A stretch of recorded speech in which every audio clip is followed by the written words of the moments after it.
नमस्कार, राजस्थान समाचार में आपका स्वागत है। पेश है राजस्थान की खास खबरें।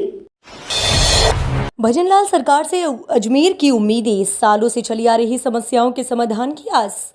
प्रदेश में भाजपा की नई सरकार बनी है। नई सरकार के मुखिया भजनलाल शर्मा है। इस बार विधानसभा चुनाव में प्रदेश की जनता ने भाजपा को बहुमत के साथ विधानसभा भेजा है।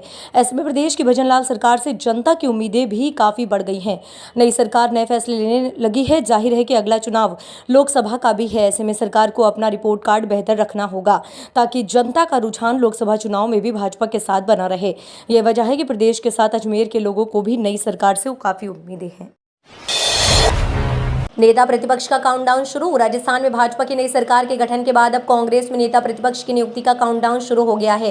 नेता प्रतिपक्ष के पद की नियुक्ति के लिए पार्टी में उच्च स्तर पर मंथन चल रहा है। आपको बता दें कि इस रेस में पीसीसी चीफ गोविंद सिंह डोटासरा सबसे आगे चल रहे हैं, तो वहीं करीब आधा दर्जन नेता कतार में हैं। आसाराम की पेरोल याचिका पर लंबी सुनवाई के बाद हाईकोर्ट ने आदेश रखा सुरक्षित। राजस्थान हाईकोर्ट में यौन उत्पीड़न आरोप में उम्र कैद की सजा काट रहे आसाराम की ओर से पेश पेरोल याचिका कानूनी बिंदुओं पर सुनवाई के बाद आदेश सुरक्षित रखा गया है। कार्यवाहक मुख्य न्यायाधीश एम श्रीवास्तव और न्यायाधीश राजेंद्र प्रकाश सोनी की खंडपीठ के समक्ष आसाराम की ओर से वरिष्ठ अधिवक्ता विकास बालिया और अधिवक्ता कालूराम भाटी ने कानूनी बिंदुओं पर बहस की। वहीं सरकार की ओर से अतिरिक्त महाधिवक्ता कम राजकीय अधिवक्ता अनिल जोशी ने दलीलें पेश की। दोनों पक्षों की कानूनी बहस पूरी होने पर कोर्ट ने आदेश सुरक्षित रखा और मूल रिकॉर्ड सीलबंद लिफाफे में रखने के निर्देश दिए। मठ और मंदिर पर धोख लगाने की आवश्यकता नहीं, मैं खुद आपके द्वार आऊंगा, पोखरण विधायक ने कहा। पोखरण विधायक महंत प्रतापपुरी महाराज ने सोमवार को विधानसभा क्षेत्र में विकसित भारत संकल्प यात्रा को हरी झंडी दिखाकर शुभारंभ किया। इस दौरान विधायक ने कहा कि आमजन को किसी भी कार्य के लिए मेरे पीछे किसी भी मठ और मंदिर में आने की जरूरत नहीं है। मैं आपका सेवक बनकर हमेशा आपके बीच रहूंगा। दिल्ली दौरे पर सीएम भजनलाल तो इधर भगवान भजन में जुटे विधायक। राजस्थान में भाजपा सरकार अब आकार लेने लगी है। मुख्यमंत्री के रूप में भजनलाल शर्मा ने शपथ ली, तो वहीं साथ ही 2 डिप्टी सीएम दिया कुमारी और प्रेमचंद्र बैरवा बनाए गए। इसके बाद सोमवार को वरिष्ठ विधायक कालीचरण सर्राफ को प्रोटेम स्पीकर के रूप में शपथ दिलवाई गई। इसके बाद अब इंतजार नए मंत्रिमंडल का है। नई सरकार के गठन के साथ ही नए मंत्रिमंडल को लेकर भी चर्चाओं का दौर जोरों पर है। जहां मुख्यमंत्री भजनलाल शर्मा दिल्ली दौरे से लौटे, तो वहीं विधायक भगवान के शरण में पहुंच गए। जहां जनरेशनल चेंज को देखते हुए युवा विधायक में जोश है, तो वहीं पुराने नेताओं में हलचल है। 70 साल तक देश को गरीब दिखाया गया, अब पीएम मोदी विकसित भारत दुनिया को दिखाना चाहते हैं, बोले सीएम भजनलाल। राज्य के मुख्यमंत्री भजनलाल शर्मा ने सोमवार को अपने ही विधानसभा क्षेत्र सांगानेर से विकसित भारत संकल्प यात्रा की शुरुआत की। इस दौरान उन्होंने कहा कि 70 सालों तक इस देश को गरीब दिखाया गया। प्रधानमंत्री मोदी अब इस विकसित भारत को दुनिया के सामने दिखाना चाहते हैं। दिल्ली से लौटे सीएम भजनलाल शर्मा। मुख्यमंत्री भजनलाल शर्मा कल विशेष विमान से जयपुर पहुंचे। मुख्यमंत्री के साथ उप मुख्यमंत्री प्रेमचंद्र बैरवा भी साथ रहे। प्रदेश के वरिष्ठ अधिकारियों ने मुख्यमंत्री की अगवानी करी। इसी के साथ ही स्टैंड हैंगर पर भाजपा प्रदेश उपाध्यक्ष मुकेश दादिश, जयपुर शहर अध्यक्ष राघव शर्मा, महिला मोर्चा के प्रदेश अध्यक्ष रक्षा भंडारी सहित पदाधिकारी कार्यकर्ता मौजूद रहे। इन सभी लोगों ने मुख्यमंत्री को साफा माला दुपट्टा पहनाकर स्वागत करा। राजस्थान में डिप्टी सीएम को लेकर खड़ा हुआ विवाद। राजस्थान में बहुमत से जीत हासिल करने के बाद भाजपा एक बार फिर सत्ता में वापस आई। बीजेपी ने भजनलाल शर्मा को मुख्यमंत्री और दिया कुमारी के साथ प्रेमचंद्र बैरवा को उप मुख्यमंत्री बनाया। इसी बीच राज्य में डिप्टी सीएम के पद को लेकर एक नया विवाद खड़ा हो गया। दरअसल जयपुर के एक वकील ओम प्रकाश सोलंकी ने दोनों उप मुख्यमंत्रियों के खिलाफ कोर्ट में जनहित याचिका दायर की है, जिसमें वकील ने कहा है कि संविधान में उप मुख्यमंत्री जैसा कोई पद नहीं और इन दोनों नेताओं में इस पद की शपथ ली है। 1 जनवरी तक 18 वर्ष के हो गए तो वोटर लिस्ट में जुड़वाए नाम। विधानसभा चुनाव के बाद निर्वाचन विभाग ने लोकसभा चुनाव 2024 की तैयारी शुरू की है। इसके लिए सबसे पहले मतदाता सूची में नाम जुड़वाए जाएंगे। विभाग वोटर लिस्ट में नाम जुड़वाने और संशोधन का अभियान 6 जनवरी से शुरू करेगा। आगामी 1 जनवरी को 18 साल की आयु पूरी करने वाले युवा वोटर लिस्ट में नाम जुड़वाने के लिए आवेदन कर सकेंगे। आवेदनों की जाँच के बाद 8 फरवरी को मतदाता सूची का अंतिम प्रकाशन होगा। मंत्रिमंडल के नामों पर लगी मुहर, चौंका सकते हैं कई नाम। राजस्थान के मुख्यमंत्री और डिप्टी सीएम के शपथ ग्रहण के बाद अब सभी को मंत्रिमंडल की गठन का बेसब्री से इंतजार है। दिल्ली में इसे लेकर काफी मंथन भी हुआ। इसी बीच खबर है कि मुख्यमंत्री सहित 30 मंत्री बनाए जा सकते हैं। पहले चरण में 18 से 20 मंत्रियों को भजनलाल सरकार की कैबिनेट में पहले चरण में जगह मिल सकती है, जबकि बाकी नामों पर पार्टी के राजस्थान के शीर्ष नेताओं से चर्चा करके सहमति बनाने की कोशिश की जा रही है। एक्शन में दिखे सीएम भजनलाल। सरकार बनने के बाद से सीएम भजनलाल शर्मा लगातार एक्शन में दिख रहे हैं। पहली प्रेस ब्रीफिंग में जनहित की बात करने वाले मुख्यमंत्री ने अब अधिकारियों की पहली बैठक में एक बार फिर से ये साफ कर दिया है कि उनके सरकार में जनहित सर्वोपरि होगा। सचिवालय के कॉन्फ्रेंस हॉल में अधिकारियों को जनता की सरकार पर मैसेज देते हुए सीएम ने कहा कि प्रदेश के किसी हिस्से से किसी भी दफ्तर में आई फरियाद पर सुनवाई जरूर हो। सीएम ने कहा कि सरकार का फोकस गुड गवर्नेंस पर है और इसमें अधिकारियों की अहम भूमिका है। राज्यपाल ने कालीचरण सराफ को दिलाई प्रोटेम स्पीकर पद की शपथ। राजस्थान के राज्यपाल कलराज मिश्र ने विधायक कालीचरण सराफ को विधानसभा के प्रोटेम स्पीकर पद की शपथ दिलाई है। उनके साथ 3 अन्य पैनल सदस्यों किरोड़ीलाल मीणा, प्रताप सिंह सिंघवी और दयाराम परमार को भी शपथ दिलाई गई। कालीचरण सराफ वर्तमान में जयपुर के मालवीय नगर विधानसभा क्षेत्र से विधायक हैं।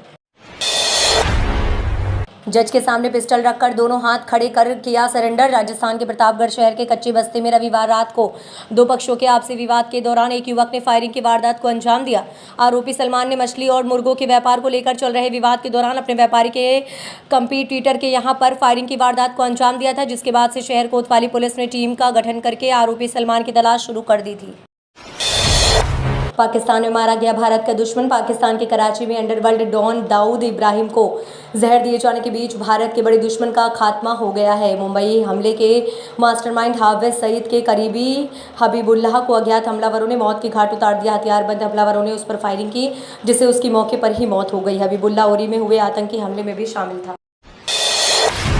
वित्त वर्ष 2023-24 में सरकार को मिला 21% ज़्यादा टैक्स। वित्त मंत्रालय ने डायरेक्ट टैक्स कलेक्शन को लेकर डेटा जारी किया है। इसके अनुसार वित्त वर्ष 2023-24 में 17 दिसंबर 2023 तक डीटीसी में समान अवधि के मुकाबले 20.66% का उछाल देखने को मिला है। डीटीसी 13,70,388 करोड़ रुपए रहा, जो बीते साल समान अवधि के दौरान 11,35,754 करोड़ रुपए रहा था। यानी बीते साल के मुकाबले कलेक्शन में अब तक 2.35 लाख करोड़ रुपए का उछाल देखने को मिला है। नमस्कार, राजस्थान समाचार में आपका स्वागत है। पेश है राजस्थान की खास खबरें। भजनलाल सरकार से अजमेर की उम्मीदें, सालों से चली आ रही समस्याओं के समाधान की आस। प्रदेश में भाजपा की नई सरकार बनी है। नई सरकार के मुखिया भजनलाल शर्मा है। इस बार विधानसभा चुनाव में प्रदेश की जनता ने भाजपा को बहुमत के साथ विधानसभा भेजा है। ऐसे में प्रदेश की भजनलाल सरकार से जनता की उम्मीदें भी काफी बढ़ गई हैं। नई सरकार नए फैसले लेने लगी है। जाहिर है कि अगला चुनाव लोकसभा का भी है। ऐसे में सरकार को अपना रिपोर्ट कार्ड बेहतर रखना होगा, ताकि जनता का रुझान लोकसभा चुनाव में भी भाजपा के साथ बना रहे। यह वजह है कि प्रदेश के साथ अजमेर के लोगों को भी नई सरकार से काफी उम्मीदें हैं। नेता प्रतिपक्ष का काउंटडाउन शुरू। राजस्थान में भाजपा की नई सरकार के गठन के बाद अब कांग्रेस में नेता प्रतिपक्ष की नियुक्ति का काउंटडाउन शुरू हो गया है। नेता प्रतिपक्ष के पद की नियुक्ति के लिए पार्टी में उच्च स्तर पर मंथन चल रहा है। आपको बता दें कि इस रेस में पीसीसी चीफ गोविंद सिंह डोटासरा सबसे आगे चल रहे हैं, तो वहीं करीब आधा दर्जन नेता कतार में हैं।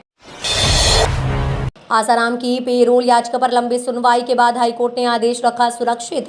राजस्थान हाईकोर्ट में यौन उत्पीड़न आरोप में उम्र कैद की सजा काट रहे आसाराम की ओर से पेश पेरोल याचिका कानूनी बिंदुओं पर सुनवाई के बाद आदेश सुरक्षित रखा गया है। कार्यवाहक मुख्य न्यायाधीश एम श्रीवास्तव और न्यायाधीश राजेंद्र प्रकाश सोनी की खंडपीठ के समक्ष आसाराम की ओर से वरिष्ठ अधिवक्ता विकास बालिया और अधिवक्ता कालूराम भाटी ने कानूनी बिंदुओं पर बहस की। वहीं सरकार की ओर से अतिरिक्त महाधिवक्ता कम राजकीय अधिवक्ता अनिल जोशी ने दलीलें पेश की। दोनों पक्षों की कानूनी बहस पूरी होने पर कोर्ट ने आदेश सुरक्षित रखा और मूल रिकॉर्ड सीलबंद लिफाफे में रखने के निर्देश दिए। मठ और मंदिर पर धोख लगाने की आवश्यकता नहीं, मैं खुद आपके द्वार आऊंगा, पोखरण विधायक ने कहा। पोखरण विधायक महंत प्रतापपुरी महाराज ने सोमवार को विधानसभा क्षेत्र में विकसित भारत संकल्प यात्रा को हरी झंडी दिखाकर शुभारंभ किया। इस दौरान विधायक ने कहा कि आमजन को किसी भी कार्य के लिए मेरे पीछे किसी भी मठ और मंदिर में आने की जरूरत नहीं है। मैं आपका सेवक बनकर हमेशा आपके बीच रहूंगा। दिल्ली दौरे पर सीएम भजनलाल तो इधर भगवान भजन में जुटे विधायक। राजस्थान में भाजपा सरकार अब आकार लेने लगी है। मुख्यमंत्री के रूप में भजनलाल शर्मा ने शपथ ली, तो वहीं साथ ही 2 डिप्टी सीएम दिया कुमारी और प्रेमचंद्र बैरवा बनाए गए। इसके बाद सोमवार को वरिष्ठ विधायक कालीचरण सराफ को प्रोटेम स्पीकर के रूप में शपथ दिलवाई गई। इसके बाद अब इंतजार नए मंत्रिमंडल का है। नई सरकार के गठन के साथ ही नए मंत्रिमंडल को लेकर भी चर्चाओं का दौर जोरों पर है। जहां मुख्यमंत्री भजनलाल शर्मा दिल्ली दौरे से लौटे, तो वहीं विधायक भगवान के शरण में पहुंच गए। जहां जनरेशनल चेंज को देखते हुए युवा विधायक में जोश है, तो वहीं पुराने नेताओं में हलचल है। 70 साल तक देश को गरीब दिखाया गया, अब पीएम मोदी विकसित भारत दुनिया को दिखाना चाहते हैं, बोले सीएम भजनलाल। राज्य के मुख्यमंत्री भजनलाल शर्मा ने सोमवार को अपने ही विधानसभा क्षेत्र सांगानेर से विकसित भारत संकल्प यात्रा की शुरुआत की। इस दौरान उन्होंने कहा कि 70 सालों तक इस देश को गरीब दिखाया गया। प्रधानमंत्री मोदी अब इस विकसित भारत को दुनिया के सामने दिखाना चाहते हैं। दिल्ली से लौटे सीएम भजनलाल शर्मा। मुख्यमंत्री भजनलाल शर्मा कल विशेष विमान से जयपुर पहुंचे। मुख्यमंत्री के साथ उप मुख्यमंत्री प्रेमचंद्र बैरवा भी साथ रहे।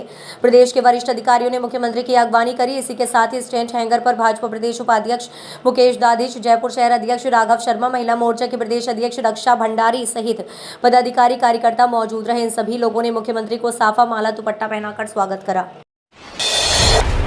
राजस्थान में डिप्टी सीएम को लेकर खड़ा हुआ विवाद। राजस्थान में बहुमत से जीत हासिल करने के बाद भाजपा एक बार फिर सत्ता में वापस आई।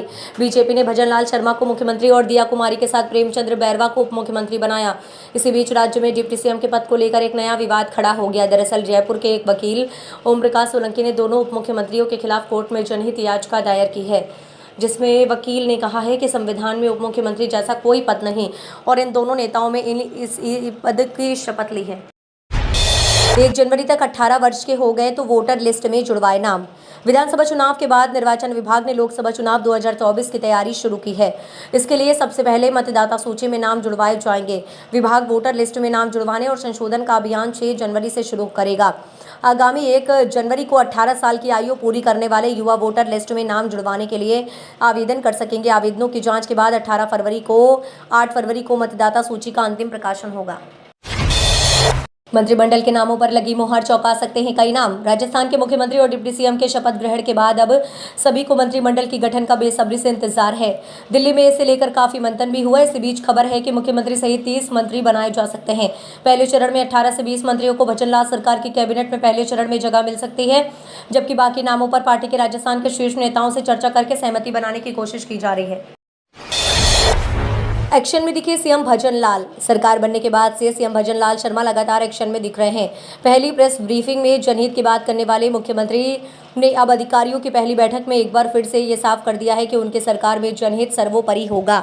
सचिवालय के कॉन्फ्रेंस हॉल में अधिकारियों को जनता की सरकार पर मैसेज देते हुए सीएम ने कहा कि प्रदेश के किसी हिस्से से किसी भी दफ्तर में आई फरियाद पर सुनवाई जरूर हो। सीएम ने कहा कि सरकार का फोकस गुड गवर्नेंस पर है और इसमें अधिकारियों की अहम भूमिका है। राज्यपाल ने कालीचरण सराफ को दिलाई प्रोटेम स्पीकर पद की शपथ। राजस्थान के राज्यपाल कलराज मिश्र ने विधायक कालीचरण सराफ को विधानसभा के प्रोटेम स्पीकर पद की शपथ दिलाई है। उनके साथ 3 अन्य पैनल सदस्यों किरोड़ीलाल बीड़ा, प्रताप सिंह सिंघवी और दयाराम परमार को भी शपथ दिलाई गई। कालीचरण सराफ वर्तमान में जयपुर के मालवीय नगर विधानसभा क्षेत्र से विधायक हैं। जज के सामने पिस्टल रखकर दोनों हाथ खड़े कर किया सरेंडर। राजस्थान के प्रतापगढ़ शहर के कच्ची बस्ती में रविवार रात को 2 पक्षों के आपसी विवाद के दौरान एक युवक ने फायरिंग की वारदात को अंजाम दिया। आरोपी सलमान ने मछली और मुर्गों के व्यापार को लेकर चल रहे विवाद के दौरान अपने व्यापारी के कंपीटीटर के यहां पर फायरिंग की वारदात को अंजाम दिया था, जिसके बाद से शहर कोतवाली पुलिस ने टीम का गठन करके आरोपी सलमान की तलाश शुरू कर दी थी। पाकिस्तान में मारा गया भारत का दुश्मन। पाकिस्तान के कराची में अंडरवर्ल्ड डॉन दाऊद इब्राहिम को जहर दिए जाने के बीच भारत के बड़े दुश्मन का खात्मा हो गया है। मुंबई हमले के मास्टरमाइंड हाफिज सईद के करीबी हबीबुल्लाह को अज्ञात हमलावरों ने मौत की घाट उतार दिया। हथियारबंद हमलावरों ने उस पर फायरिंग की, जिससे उसकी मौके पर ही मौत हो गई। हबीबुल्लाह उरी में हुए आतंकी हमले में भी शामिल था। वित्त वर्ष 2023-24 में सरकार को मिला 21% ज़्यादा टैक्स। वित्त मंत्रालय ने डायरेक्ट टैक्स कलेक्शन को लेकर डेटा जारी किया है। इसके अनुसार वित्त वर्ष 2023-24 में 17 दिसंबर 2023 तक डीटीसी में समान अवधि के मुकाबले 20